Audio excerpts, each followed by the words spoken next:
자, 오늘 요한복음 제 11장 45절 53절 말씀을 본문으로 사람들에게 버림받으신 예수님, 이런 제목으로 하나님 말씀을 선포하고 함께 꺼내받고자 합니다. 제목을 한번 따라서 볼까요? 사람들에게 버림받으신 예수님.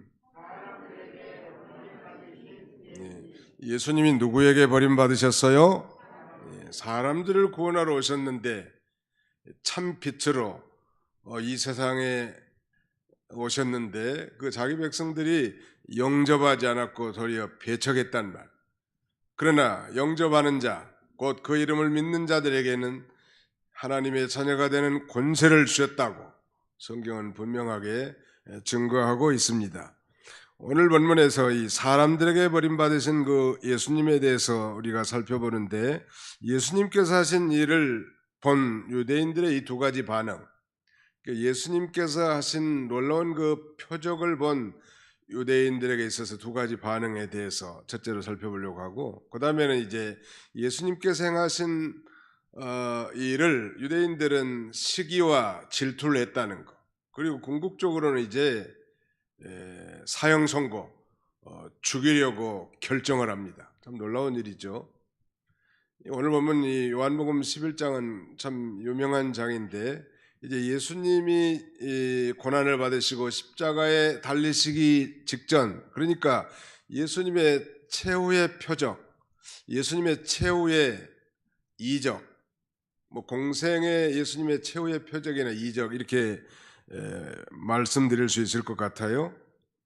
그런데 말하자면 우리가 잘 아는 대로 나사로, 즉 마르다와 마리아의 오라비 이 나사로가 그야말로 죽었단 말이에요. 아니, 죽은 정도가 아니라 이제 무덤에 넣은 지 4일이나 된 거예요. 그때 예수님이 찾아가셔서 그야말로 한마디의 말씀으로 나사로야 나오너라 한마디 하니까 배를 둥둥 감은 이 나사렛 시신이 무덤 굴에서 나오는 이 놀라운 역사가 나타났습니다.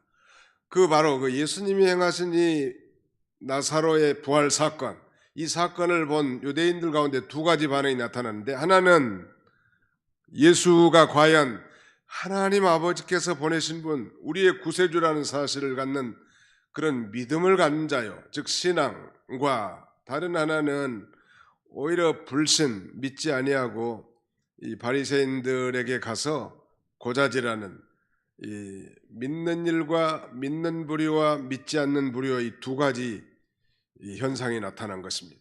똑같은 사건을 보고 어떤 무리는 믿음으로 예수 그리스도께서 하나님이 보내신 구세주라는 사실을 믿고, 또 다른 부류는 아예 마음이 완악하고 강팍해서 믿지 아니하고 그것을 이 바리새인들에게 고소하는 이런 이 전혀 상반된 현상이 나타난 것입니다. 이거 보면 믿음은 하나님의 선물이라는 것, 우리 에베소 2장 8절로 9절에 믿음은 하나님의 선물이고, 또 믿음은 모든 사람의 것이 아니라는 게 확연히 드러나는 것입니다. 데살로니가 후서 3장 2절에 하나님께서 택하시고 하나님께서 부르시고 하나님께서 이끄시지 아니하셨다고 한다면 예수님께 나올 수 없는 것입니다. 우리가 오늘 예수를 구주로 믿고 하나님을 아버지라고 부르는 것은 하나님께서 창세전에 우리를 그리스도 안에서 택해 주셨고 또 불러주셨고 이끌어 주셨기 때문에 예수가 우리의 구주라고, 주님이라고 이렇게 부르고 믿는 것입니다. 하나님의 택하신 양들만 예수님을 믿는 것이고 구원을 받는다는 사실을 알 수 있겠죠. 똑같은 사건,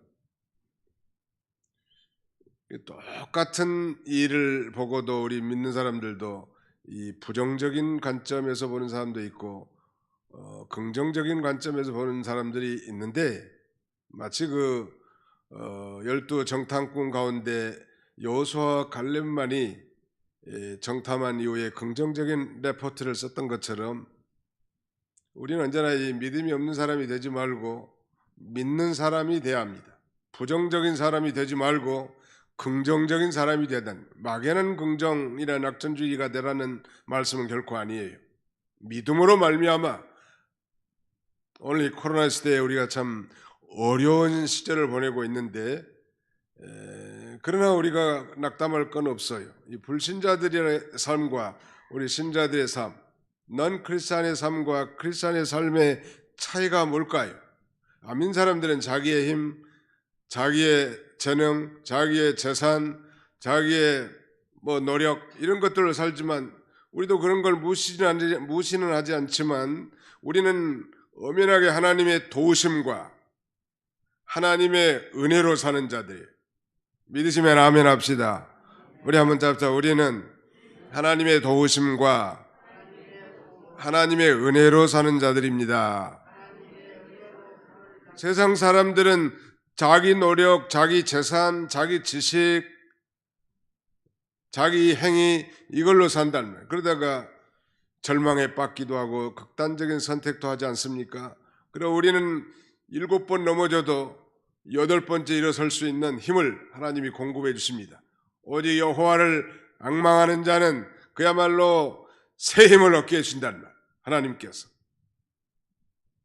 그러므로 우리는 이 모든 사건에 대해서 긍정적 말하자면 이 말하는 가치관을 가질 필요가 있는 것입니다. 하나님이 도우시고 하나님이 은혜 베풀어 주시면 할 수 있습니다. 언제나 그런 마음을 갖는 거예요. 그저 환경만 바라보고 사람만 바라보고 사건만 바라보고 원망하고 불평하는 것은 그 이스라엘 백성들이 다 보여주지 않았습니까? 광야 40년 동안 예수님께서 하신 일을 본 유대인들의 이 두 가지 반응. 여러분 우리는 예수님의 이 가르치심과 행하신 일을 믿고 증거하는 자가 되어야 합니다. 예수님께서 기적을 행하신 목적은 기적 그 자체에 있는 것이 아니라고 했죠. 예수님이 행하신 그 기적은 그 기적을 통해서 예수께서 그리스도이심을 믿도록, 즉 예수께서 하나님의 아들이심을 믿도록 하기 위해서 기적을 주신 것입니다. 자, 우리 성경을 한 군데 찾아봅시다. 요한복음 제20장 30절, 요한복음 제20장 30절 31절을 같이 읽겠습니다. 요한복음 제20장 30절 31절입니다. 시작. 예수께서 제자들 앞에서 이 책에 기록되지 아니한 다른 표적도 많이 행하셨으나 오직 이것을 기록함은 너희로 예수께서 하나님의 아들 그리스도이심을 믿게 하려 함이요 또 너희로 믿고 그 이름을 힘입어 생명을 얻게 하려 함이니라. 오직 이것을 기록함은 너희로 예수께서 하나님의 아들 그리스도이심을 믿게 하려 함이요. 이 표적을 많이 행했지만 요한복음 안에 몇 개의 표적을 기록한 것은 그 표적 자체의 목적이 있는 것이 아니고 그 표적을 통해서 예수께서 그리스도의 심, 즉 하나님의 아들이심을 믿도록 하기 위한 거라는 거예요. 그야말로 좀 죽은 지 나흘이나 돼서 썩은 시체의 냄새가 난 자가 예수님의 말씀 한마디로 살아났다면 놀라운 기적이니까 과연 하나님이 보내신 분으로 알고 영접해야 할 텐데 그런 믿는 무리도 있었지만 그렇지 않는 부류도 있었단 말이에요. 그런 면에서 우리는 믿음이 없는 자가 되지 말고 믿는 자가 믿습니다 하고 나가는 거예요. 어려운 가운데서도. 아마 그 사람들은 그 예수 그리스도에 대해서 그저 마술을 행하는 사람 정도, 신기한 분이구나 이런 정도, 아니면 어리석은 백성을 유혹하는 자로 알거나 또 인기를 얻어서 정치를 하려는 것으로 안 사람이거나 아니면 유대교를 대항하는 나사렛 이단자로 여기는 사람들이 있었을 것이고, 그렇게 생각한 사람들은 예수를 구주로 믿을 수 없죠. 오늘 세상에 불신자들이나 타종교인들도 예수님이 4대 성인 정도, 예수님이 4대 성인의 한 사람 정도는 다 알고 있잖아요. 심지어는 이 이슬람 무슬림들도 예수가 5대 5대 큰 선지자 중에 한 사람으로 인정합니다. 그러니까 five great prophets 정도로 인정한다는 말. 그러나 예수를 그리스도로 믿지 않는 거예요. 그게 심각한 일이죠.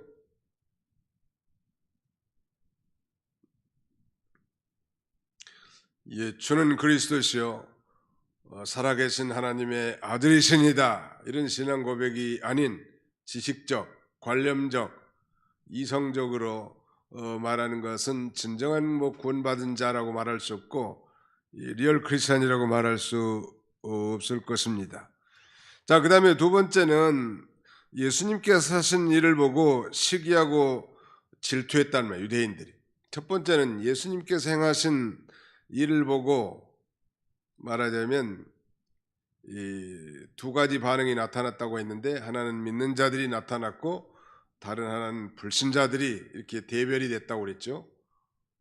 그렇다면 이 믿지 않는 말하자면 유대인들은 왜 말하자면 시기하고 질투했을까?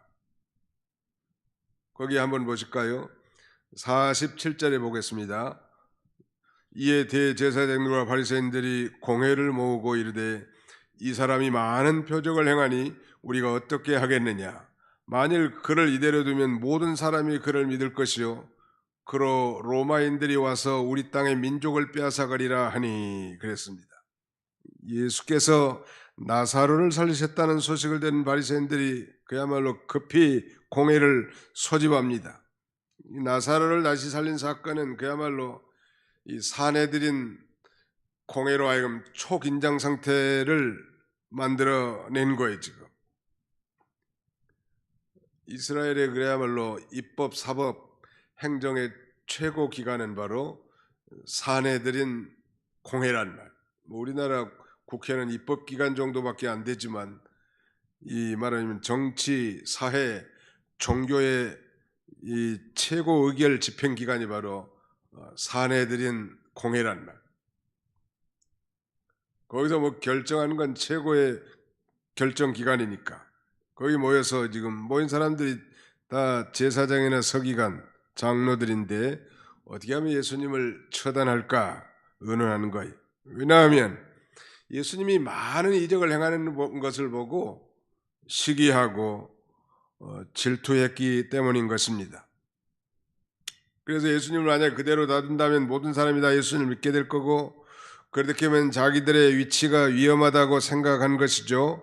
결국 그들은 이제 예수님에 대한 시기와 질투로 죽일 방법을 찾게 되는데,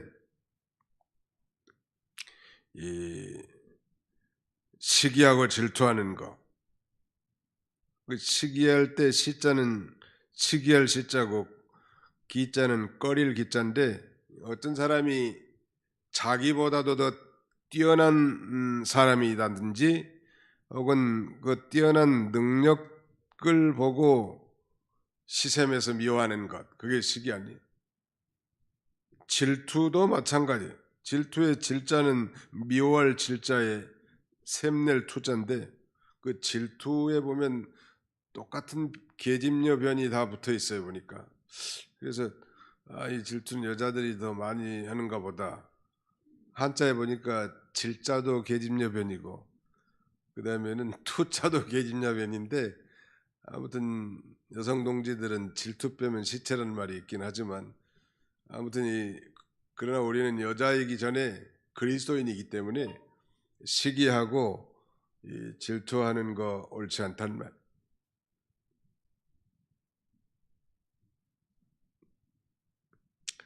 시기심, 그 질투도 잘 나가거나 앞선 사람을 시기하고 미워하는 것을 질투라고 하는데, 우리 그리스도 왜 질투할까? 왜 시기할까? 그것은 비교 의식에서 살기 때문에 그렇습니다. 비교 의식. 하나님 우리를 독특한 존재로 창조하셨잖아요. 생김새도 그렇고 뭐 기질도 그렇고 탤런트도 그렇고, 우리 하나님께서는 각자 모든 사람에게 다 스트롱 포인트, 강점도 주셨고, 위크 포인트, 약점도 주셨고, 아주 독특성을 주셨기 때문에 동등 비교를 해서는 안 된다는 말이에요. 하나님은 나에게만 주신 아주 고유한 특장들이 있는 줄 알고 비교 의식으로 살지 말고 창조 의식을 살아요. 창조. 제가 말씀드린 창조 의식은 바로 그거예요. 하나님이 나를 만드셨는데 생김새라든지 성품이라든지 기질이라든지 은사라든지 이 모든 것을 독특하게 나를 만드셨다. 나를 통해서 하나님께서 영광을 받으시길 원하신다. 이런 마음을 갖는 것이 창조 의식으로 사는 것. 자, 한번 답사. 성도는 비교 의식으로 살지 않고 창조 의식으로 살아야 합니다. 예, 그러니까 남 하는 건 부러울 것도 없고 시샘할 것도 없는 거예요. 그저 도리어 감사하고 하나님이 주신 그 삶에 대해서 그 다음에는 자신감을 가지라는 말. 여러 해 목회하다 보니까 뭐 많은 그 부교육자들과 함께 사역을 하게 됐는데 모든 그 부교육자들을 지내보면서 제가 느낀 것은 다 장점이 있고 다 약점이 있어요. 어떤 분은 뭐 이런 부분이 탁월하고 어떤 부분은 이런 부분이 좀 부족하고 그런 정도지 동등 비교할 수 없어요. 그런 면에서 우리 하나님께서는 한 사람도 한 알갱이도 다 귀중하게 여기십니다. 하나님 앞에. 우리도 언제나 그런 마음을 가져야 돼요. 그 비교의식에 살면 만족이 없어요. 즉 감사가 없는 것입니다. 비교의식으로 살면. 계속 경쟁심만 아마 부추겨져 가지고 인생을 말하면 허비하는 그런 삶을 살 수밖에 없는 것입니다. 하나님이 나에게만 주신 아주 독특한 이 장점이 있고 생김새. 나는 아직까지 저하고 똑같이 생긴 놈을 하나도 발견한 적이 없어 지금까지. 지잘난 맛에 살고 있습니다. 아무튼 하나님이 우리에게 준 그 독특한 그런 그 창조 의식으로 살 때 우리는 항상 감사하는 거예요. 모든 면에 감사해요. 또 모든 분들이 다 귀합니다. 모든 분들이 다 귀해요. 한 분 한 분들이. 그리고 어떤 특정인에게 모든 걸 하나님이 다 주시지 않았다는 것. 그래서 교회 안에도 다양한 은사를 가진 우리 모든 이 공동체원들이 다 하나님이 자기에게 주신 것을 누가 뭐 보든지 안 보든지 알아주든 알아주지 않든 최선을 다해서 희생하고 섬길 때 하나님의 교회는 아름답게 되지 않겠습니까? 뭐 전부 다 자기 마음에 맞는 사람들과 똑같은 사람들만 있다면 그 공동체는 발전 가능성이 없어요. 오늘 본문에서는 좀 거리가 동떨어진 이 내용이긴 하지만 아무튼 그 유대인들이 예수님께서 행하신 그 놀라운 일을 보고 좀 과연 우리 하나님이 보내신 메시아가 아닌가 곰곰이 생각해 보면서 마음문을 열었더라면 그리고 예수를 자신의 구주로 영접했더라면 그 영광스러운 구원에 참여할 수 있을 텐데 말이죠. 예수께서 행하신 수많은 이 표적들을 보고 질투하고 시기하고 마침내는 그 시기심 때문에 예수님을 이제 십자가에 처형하자는 거예요. 무서운 일이죠. 성경에는 그런 시기심 때문에 죄를 범한 일들이 참 많습니다. 창세기에도 보면 요셉을 시기한 그 형제들 말이죠. 무시무시하잖아요. 구덩이에 빠뜨려 죽이려고도 하고 저 이방의 장사꾼에게 팔아 넘겨버리잖아요. 시기해가지고. 물론 부모 책임도 있지만 또 아담의 아들들 가인과 아벨의 제사와 제물을 하나님 연락하시고 장남인 가인의 제사와 제물은 연락하지 않은 그 시기심 때문에 둘이 들판에 있을 때 가인이 아벨을 돌로 머리를 까서 죽이는 거예요. 무서운 일이죠. 다윗을 그렇게 죽이려고 했던 사울 왕도 사울이 죽인 자는 천천히요 다윗이 죽인 자는 만만이라고, 군의 장수로서 만만을 죽인 사람이 훨씬 훌륭한 장수 아니겠습니까? 여인들의 그 외치는 소리에 시기심 때문에 악령에 붙들려 가지고 계속 이 다윗을 죽이려고 하지 않습니까? 아무튼 이 시기하는 마음, 이것은 교회 부흥과 성도의 이 교제에도 심각한 방해가 되는 것입니다. 시기심 때문에 교인 간의 갈등과 다툼이 있게 되고 평안함이 없게 되죠. 성경은 그 시기를 죄라고 규정하고 있습니다. 인간의 본성에서 나온 부패적 성품이죠, 시기라는 게. 그러니까 우리는 본능으로 살 존재들이 아니죠.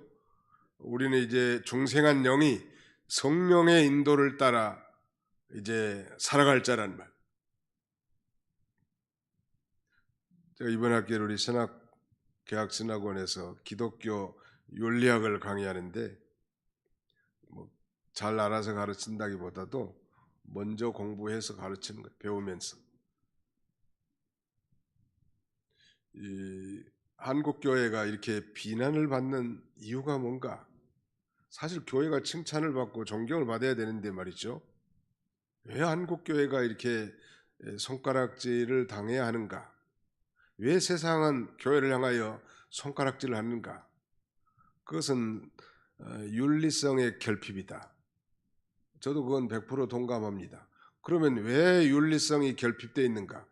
정말 복음의 그 위대한 감격에 사는 자라면 도덕적 율법인 십계명을 잘 준행하고, 그것도 문자적인 의미로 준행하는 것이 아니라 그 율법의 깊은 내용, 이 사랑과 거룩과 선과 이런 그 중심을 따라 살아야 되겠는데, 예부적인 부흥, 화려한 이벤트성 그런 프로그램, 이런 것에 치중한 면이 없다고 말할 수는 없어요.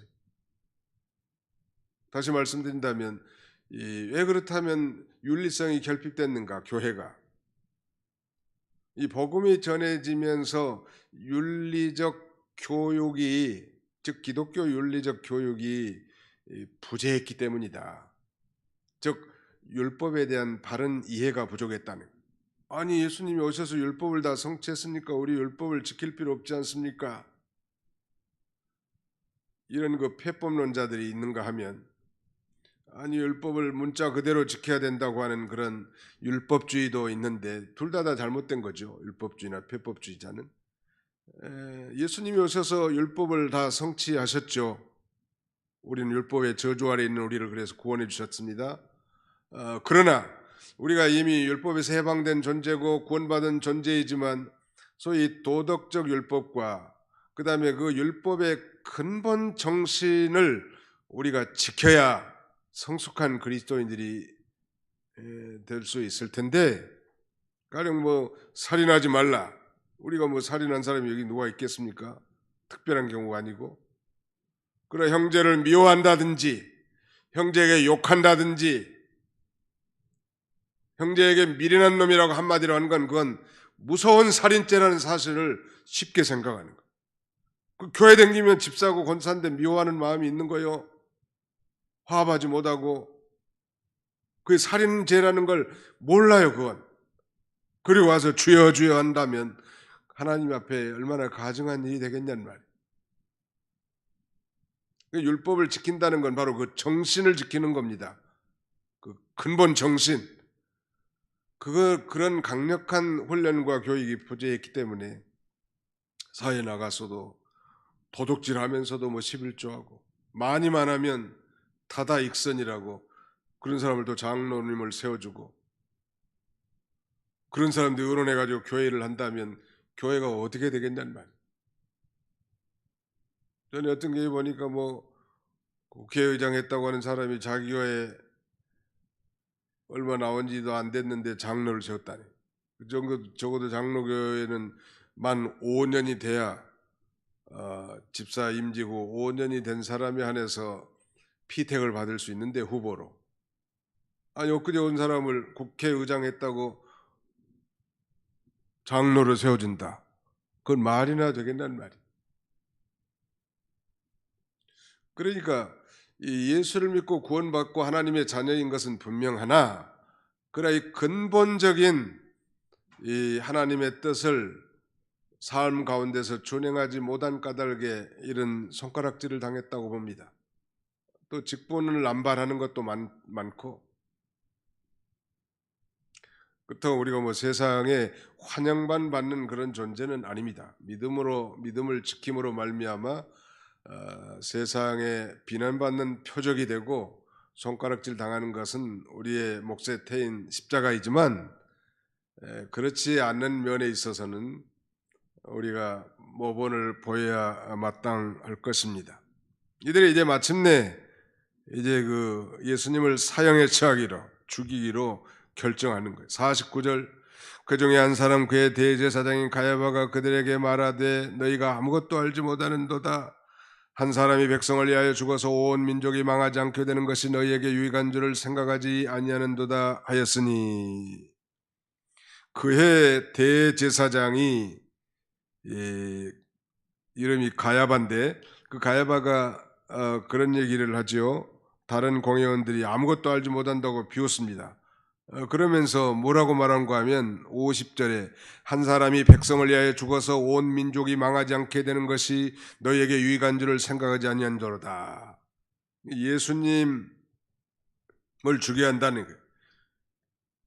로마로부터 자기 민족을 구하기 위해서는 예수님을 죽여야 한다고 하는 말인데 그가 말한 내용이 자기도 무심코 말하는 것이지만 이 예수 그리스도 즉 메시아의 말하자면 이 구원 예언을 구속사적 예언을 이렇게 행한 거예요. 무심코 던진 말인데 말이죠. 가야바는 아마 그런 의도로 말했을 것 같아요. 로마로부터 자기 민족을 구하기 위해서는 예수님을 죽여야 한다.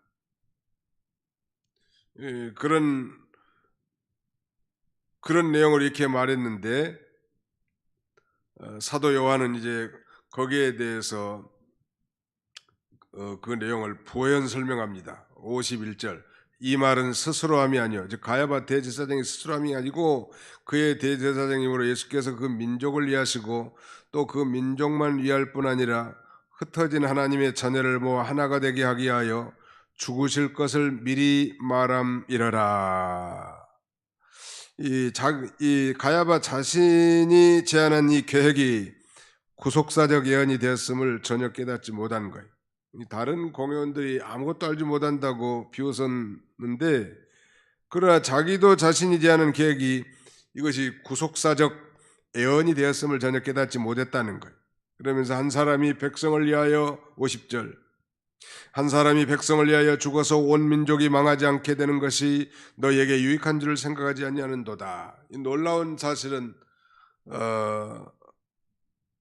한 사람이 백성을 위하여 죽어서 온 민족이 망하지 않게 되는 것 이거야말로 구원에 있어서 대표성의 원리에 해당되는 것입니다. 우리 로마서 5장에 보면 이러므로 한 사람을 말미암아 죄가 세상에 들어오고 죄로 말미암아 사망이 안 난 이와 같이 모든 사람이 죄를 범했으므로 사망이 모든 사람에 임하였느니라 라고 말씀하면서 조금 넘어가다면 그러나 한 사람의 순종하심으로 많은 사람이 의인된 것 같이 라고 이렇게 말씀하죠. 거기 앞에 있는 한 사람은 아담이지만 뒤에 있는 한 사람은 두 번째 아담인 예수님이죠. 즉 예수 그리스도께서 하나님 아버지의 뜻을 순종하심으로 믿는 모든 자들이 다 하나님 앞에 의롭다 칭함을 받는 의인이 될 것을 예언했단 말. 이 소위 대표성의 원리를 이 무심결에 예수님을 핍박하는 가야바 입에서 예언된 것입니다. AD 177년 순교한 교부 이레네우스는 이것을 총괄갱신, 좀 어려운 말인데 recapitulation이라고 이해했다고 합니다. 총괄갱신, 총괄적으로 새롭게 하는 일이다. 예수 그리스도 한 분으로 말미암아 유대인 중에 택한 자들뿐만 아니라 전 세계 모든 민족들 가운데 택한 백성들을 구원하는 이 놀라운 구원 역사가 일어날 것을 예언하고 있는 것입니다. 사도 요한이 보충 설명한 건 52절 보십시오. 또 그 민족만이 위할 뿐 아니라, 즉 유대 민족만 위할 뿐만 아니라 흩어진 하나님의 자녀들을 모아 그랬죠. 이 흩어진 하나님의 자녀, 열방을 가리킵니다. 모든 민족, 즉 우리 안에 들지 않은 다른 양들을 가리키고 이방인들을 가리키는데, 예수님의 대속을 믿고 구원하는데 인종차별이 없단 말. 예수님 한 분이 죽으심으로 말미암아 유대인 가운데 택함받은 자뿐만 아니라 흩어진 이 하나님의 자녀들을 모아 하나 되기 위해서 바로 예수님이 죽으실 것을 미리 말합니다라. 미리 말한다는 건 예언함이더라, 이렇게 달리 표현할 수 있겠죠. 대제사장이 무심결에 다른 공회원들을 꾸짖으면서 그들이 아무것도 모른다고 비웃었는데, 자기도 자기가 말한 것을 제대로 의식하지 못하면서 놀라운 예수 그리스도의 이 대표성의 원리, 즉 택한 백성들을 구원하는 예수 그리스도의 이 대속적 죽으심에 대해서 이렇게 예언하고 있습니다.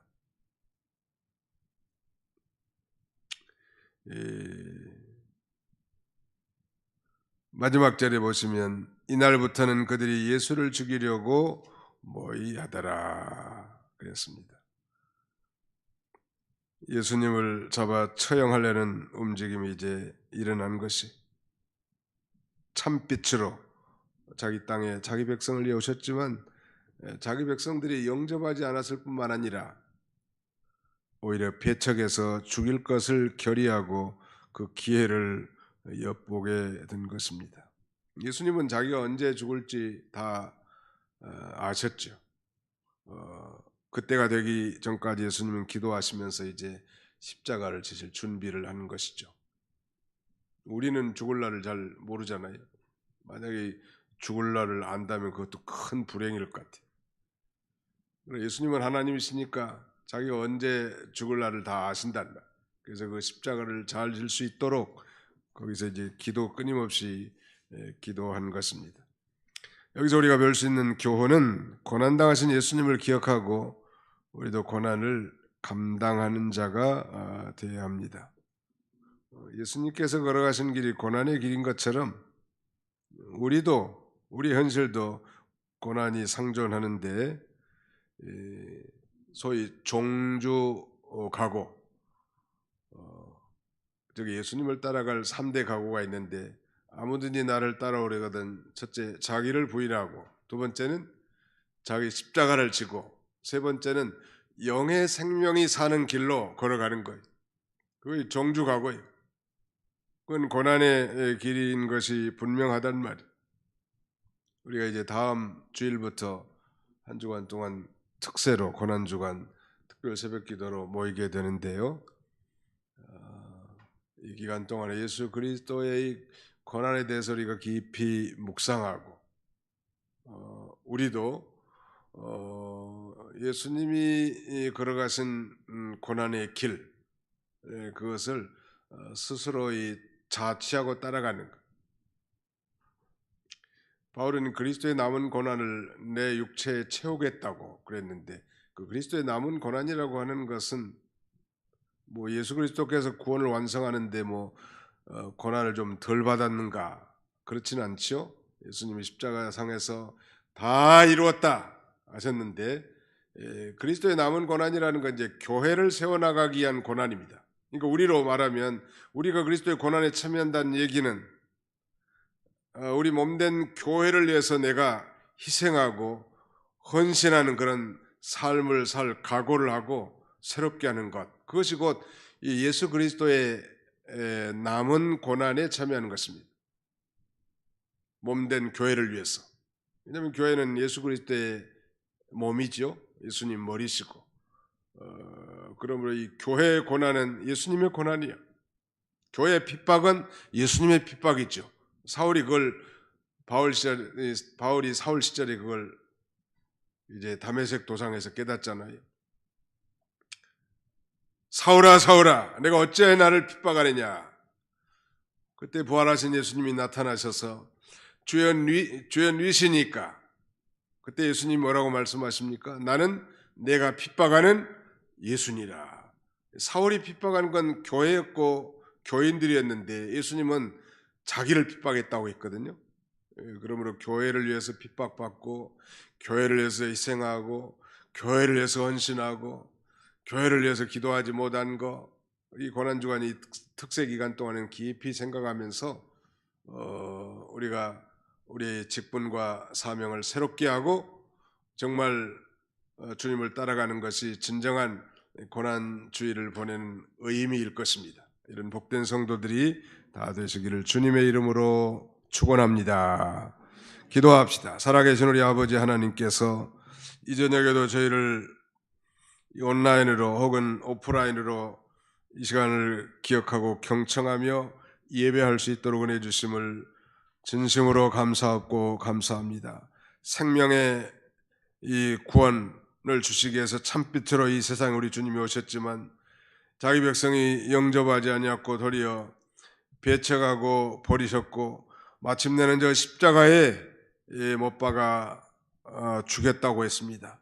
그러나 영접하는 자 곧 그 이름을 믿는 자들에게는 하나님의 자녀가 되는 권세를 주셨다고 했사오니 이는 혈통으로나 육정으로나 사람의 뜻으로 말미암지 않고 오직 하나님께로서 난 자들이라 말씀하신 주님, 우리 아버지 하나님, 이 놀라운 나사로를 다시 살리신 이 나사로 부활 사건을 통하여 믿는 자들도 있었지만 믿지 않는 자들도 있었고 도리어 시기심과 질투심으로 이 예수 그리스도를 죽이기로 공모했던 어리석은 저들을 보면서 우리가 이미 예수 믿고 구원받은 하나님의 자녀들로서 우리가 결코 시기심과 질투심으로 사는 자들이 아니라, 아니 정말 비교의식으로 사는 자가 아니라 창조의식으로 살아서 모든 것을 감사하고 또 자존감을 가지고 살아갈 수 있는 그런 저희들 다 되게 해주시옵소서.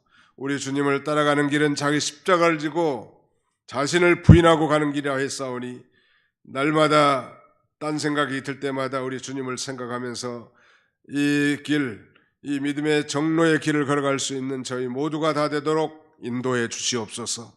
이제 다음 주 주일부터 한 주간 동안 우리가 특별 새벽기도 특세를 계획하고 있습니다.